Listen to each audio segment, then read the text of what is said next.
माननीय Shri Raghav Chadha ji, need to tap India's potential in the field of artificial intelligence. Sir, आज मैं जिस विषय पर बात करने के लिए खड़ा हुआ हूं वो आज से भारत से कहीं ज्यादा आने वाले कल के भारत के लिए जरूरी है। मैं बात कर रहा हूं आर्टिफिशियल इंटेलिजेंस की। इस एआई की क्रांति के युग में सर, जहां अमेरिका के पास अपना chat GPT, Gemini, Anthropic, Grok जैसे इंडिजीनियस मॉडल्स हैं, वहीं चाइना ने डीप सीक जैसा सबसे ज्यादा क्षमता वाला और सबसे कम लागत से बना एआई मॉडल तैयार कर लिया है। लेकिन इस एआई के युग में सर भारत कहां है? क्या भारत इस युग में पिछड़ता जा रहा है? क्या भारत अपना जनरेटिव एआई मॉडल नहीं बना पाएगा? वर्ष 2010 से लेकर 2022 के बीच में दुनिया में जितने एआई पेटेंट्स रजिस्टर हुए उसका 60% हिस्सा यूएस ने हासिल किया और 20% चाइना ने। दुनिया की 5वीं सबसे बड़ी अर्थव्यवस्था भारत ने मात्र 0.5% ही हासिल किया। सर, यह बात तो सत्य है कि यूएस और चाइना के पास एआई में एक हेड स्टार्ट है 4-5 साल का, लेकिन वो इसलिए है क्योंकि उन्होंने अपने रिसर्च में, एकेडमिया में और एआई डेवलपमेंट में निवेश किया।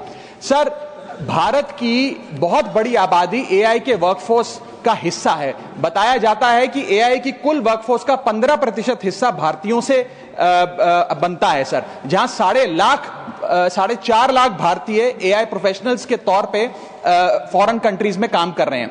Sir, India ranks 3rd in highest penetration of AI skills. इसका मतलब यह है सर कि भारत के पास प्रतिभा भी है, मेहनती लोग भी हैं, ब्रेन पावर भी है, डिजिटल इकोनॉमी भी है और 90 करोड़ से ज्यादा इंटरनेट यूजर्स भी हैं। लेकिन फिर भी कहीं ना कहीं आज भारत एआई का कंज्यूमर बन गया है, एआई का प्रोड्यूसर नहीं बन पा रहा। सर, ओपन एआई के फाउंडर सैम ऑल्टमैन से जब भारत की एआई पोटेंशियल के बारे में पूछा गया तो उन्होंने भारत को नकारते हुए कहा कि भारत का एआई पोटेंशियल पूरी तरीके से होपलेस है, यानी कि निराशाजनक है।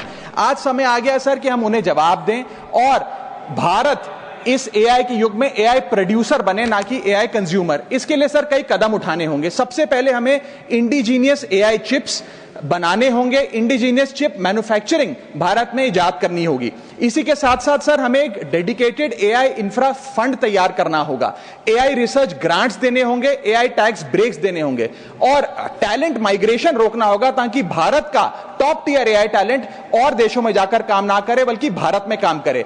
इसी के साथ साथ एआई के इंडिजीनियस स्टार्टअप्स जो हैं सर, उन्हें एक्सेस देना होगा large volume of existing data को, जो मेटा, माइक्रोसॉफ्ट और गूगल के पास है लेकिन भारत के पास नहीं है। और अंत में सर फाइनेंशियल इन्वेस्टमेंट हमें बढ़ानी होगी। जहां यूएस अपने जीडीपी का 3.5% एआई रिसर्च में खर्च करता है, चाइना 2.5%, वहां भारत मात्र 0.7% खर्च कर रहा है। सर, आने वाले काल में इस दुनिया पर वही राज करेगा, वही विश्व गुरु होगा जिसके पास एआई की ताकत होगी। इसलिए भारत को सर मेक इन इंडिया के साथ साथ मेक एआई इन इंडिया की ओर आगे बढ़ना होगा।